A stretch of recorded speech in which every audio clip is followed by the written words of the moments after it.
how do you think it's changed throughout the years?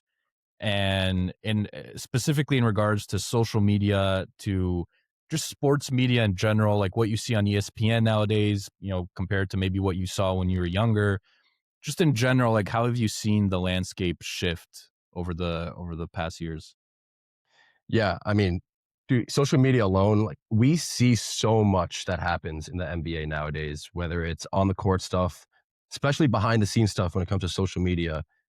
I think I think a lot of people think that the old NBA had this aura to it because and I think it's because it was a lot more gate kept. There wasn't as much available. We would see when we're talking about like the 80s, the 90s, the 2000s, we see stuff that was either recorded on like a handheld video camera or something that's in a documentary, and there's not a lot on it either because there just wasn't as much available. Now, the quantity of content and coverage is so much less scarce now when it comes to the NBA. I think we have like too much insight into it nowadays, especially with social media, and players using social media, Instagram, Twitter. We have players making like dances on TikTok, like SGA. It's that's something you would never see 10, 20 years ago. So I think the coverage is just it's good and bad. I think from a fan's POV, it's great seeing like I feel like we can understand players a lot better. We can see their personalities more versus beforehand. I think it would come out more through post game pressers and whatnot. But it's just interesting, dude. It's interesting to see how it's going to change in the future too. I honestly don't know how much more tapped in we can get into the NBA now. So I think with social media, it's just so available. Everything is there. You search up anything you want, and you can probably find something related to it on a player, a team, whatever it is. But but with that, it's a double edged sword. We've seen stuff that we probably shouldn't have seen that we had no business seeing. So it's interesting, dude. It really is. But yeah, I mean, it's clearly changed so much, and I'm sure I don't know how, but I'm sure it's going to continue to change as the years go on. I remember having this debate with my friends, as you typically kind of shoot the shit with your friends about various sports topics. And we were talking about the finals logo. So before they used to have like the big trophy in the middle of the court, right? Whenever it was the NBA finals.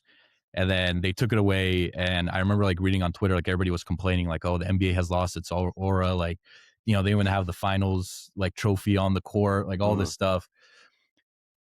I, I say that to say, I think you bring up a really good point about the way basketball was covered in the 80s and 90s, which was before my time. But anytime somebody references that time period, it almost seems like you knew just enough about certain basketball players, but not too much. So there's always this like mystique around some of these players. Like you would hear stories about I think Larry Bird one time like threw like a beer bottle at some fan in a bar, and like these stories would come out in newspapers, and they would just be like these like random, like Shaq I think one time in Orlando like threw a fan through like a bar window or something, like he got into some argument, That's crazy. like I just did not wild, know like that. wild stories.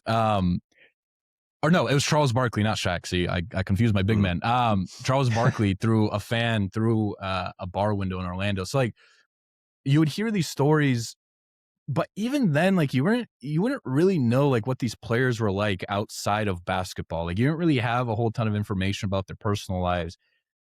Now, I mean, you have player podcasts and you have other various forms of sports media where you really get an insight. You have documentaries on Netflix following these players around, videotaping them in their home, playing with their kid. Like, Mhm. I think it's a really interesting question. Like, do we know too much about these players? And is that why, you know, maybe the NBA in total has lost a little bit of its mystique? I don't know the answer to that, but I think it's a good question. It's a great question. And speaking of the NBA logo, the finals logo is coming back this year, by the way, which is really exciting. I'm Yeah. pumped for that. But I think, yeah, man, I think there's less of a need. I mean, think about it. If you're a fan and there's a game that is on at 8 p.m. tonight, it's your favorite team. The Kings are playing tonight. Probably not And watching it, but there's yeah, well, you know what I mean. It's especially now. Yeah, no, we're not watching that it's now. But let's say, all right, you know what? I'll put in a different light. Let's say it's a primetime game. They're playing the Lakers, and it's LeBron's last ooh, season. Actually, no, all this right. is a bad example. I'm painting it too descriptive of a picture. Let's just say you have a team that you want to watch tonight. It's at 8 p.m. But other plans come up, and you're just going to see the highlights on Instagram or YouTube or whatever later. Like they're available maybe 10 years, 20, 30 years ago. That is not available. You can't watch that unless you're watching it in, when it's happening. Maybe you can find a recording of it like a couple days later, but it's so accessible nowadays to just watch a game or stay tapped into the game. We have apps to keep you up to date with box scores. You get notifications on your phone saying this is the score now. This is how many this player has. This is how many assists he has. Things like that. So I think when it comes to actually watching the games, that could low key play a role in why viewership has gone down over the last few years. Um, so that's interesting. I haven't really thought about that until now, actually. But like you said too, and just the overall availability in media now when it comes to the league, any search, any YouTube, Google search, whatever, you can find what it is that you're looking for. Or if you're not even searching for it, you're gonna find something just scrolling on your feed about something maybe that happened in the locker room, or and then rumors start to spiral around, and there's just a lot of hearsay. But yeah, back like you were saying, back in the 80s and 90s and even early 2000s, you didn't really hear much. And what you did hear was stuff that came from reporters who most likely had an ear inside and could get some sort of legitimacy from their stories. Now it's not the case, so it's different. It's really different. You know what's funny, man? I actually have the perfect story for this. So when I was a kid, like I was a basketball nerd. Still to this day, like I'm a pretty big basketball nerd. But as you're mentioning, sometimes life gets in the way. You miss a game, whatever. Um, when I was a kid, I used to watch every Sacramento Kings game, like every single one. Like it didn't matter if I was home, wasn't home. I'd find a way to watch it. Hmm. And I remember, like, I used to memorize for some reason. I don't know why. I was obsessed with like free throw percentages. Mm. Like that was my thing. Like I would memorize everyone's free throw percentage. Like every time they went to the line, I would turn to my dad and be like, "Oh, he has a 70. He's averaging 73% from the line. That's wild. Who knows? Like maybe he'll miss one, maybe he'll make both, whatever." Um, Weird kid. Didn't get a lot of girls, No, as you could I probably could. infer. Wait, you're saying you didn't get any girls? That should have been your opener, Nope. bro. Yeah, it's like, hey, Cindy, did you know that Chris Webber is shooting 83% from the line this year? I'm Nick, by the Yeah, way. maybe. Put your Yeah, hand down. dude, if I could go back in time, that would be that. Listen, I think I'd have a lot more luck. That's free But game. yeah, it is free game. But like the point is, like, I remember talking to my friends, and they would all be like, "Dude, like that's crazy that you memorize like these free throw percentages that because you wouldn't really find that information unless you watched the game."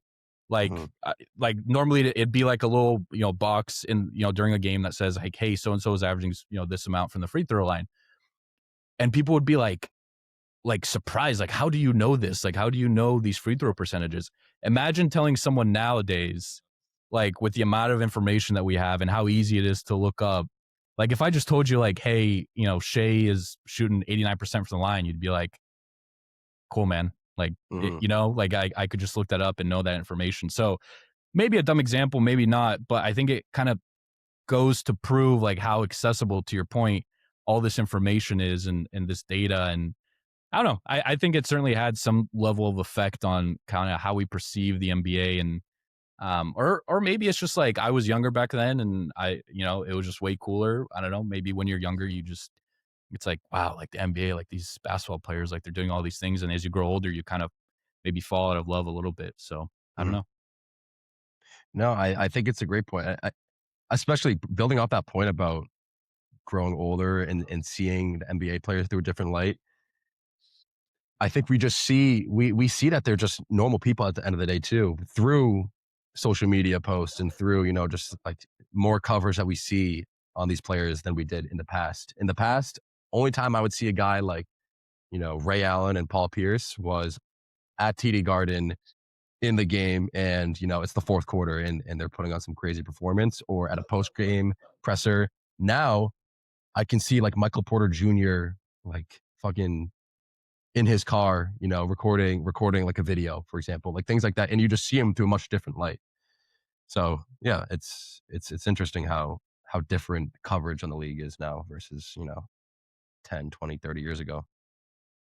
I wonder, like, I actually haven't talked to the current generation or I guess kids nowadays, like how they view. I'm really interested to see like how they view the NBA and its Mm. players, like how because I'd argue a lot of them interact via social media, either Instagram Reels or YouTube or something, or TikTok, right? It's kind of the generation that's been brought up on social media. So I'm interested to, I may actually go ask, I don't know where, I guess maybe some of my brother's friends, I don't know, but just be like, hey, like, how do you guys view these basketball players? Because I'm sure it's probably different to your point than maybe how we used to view them when we were growing up.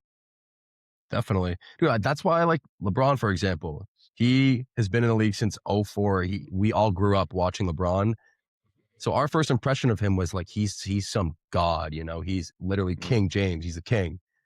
And so we kind of always had that mindset when it comes to LeBron, where now you have guys like our age, guys in their 20s and 30s who are still just idealizing him like he's some, and he is. Don't get me wrong. Like I am not the exception. I love LeBron, but it's it just goes to show how like you know your perception on a player as a kid, it really it's different than like a player like SGA now, for example, who is an MVP, arguably the best player in the league.